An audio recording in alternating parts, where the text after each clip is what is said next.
Setting up a business in Saudi Arabia as a foreign investor can be challenging. There are a series of complex approvals and engagements that need to be conducted with national and local government authorities. Unless you know who to engage and in what order, it can become an expensive and time-consuming process. This is a 2-minute guide on setting up a 100% foreign-owned business in the Kingdom of Saudi Arabia.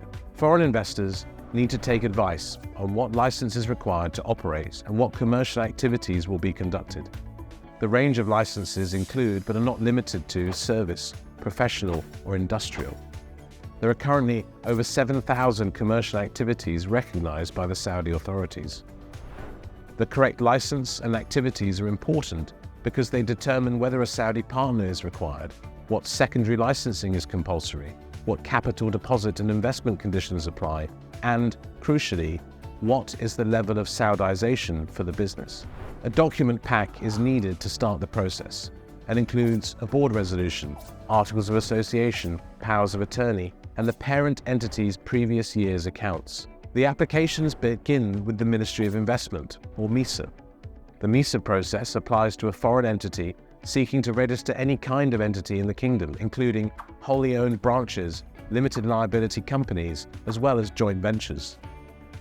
Following the granting of a MISA license, the Ministry of Commerce should issue the commercial registration, the printed certificate detailing the shareholders and the company's activities. The business must also register with the Saudi Chamber of Commerce. Secondary licensing then applies, which is a range of approvals, registrations, and inspections associated with getting the entity operational. A general manager, or GM, in Saudi is a statutory requirement.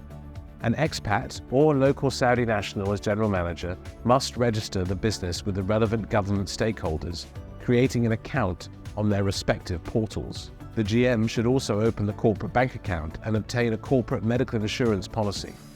If the GM is an expat, at least one Saudi national employee is usually required for compliance purposes.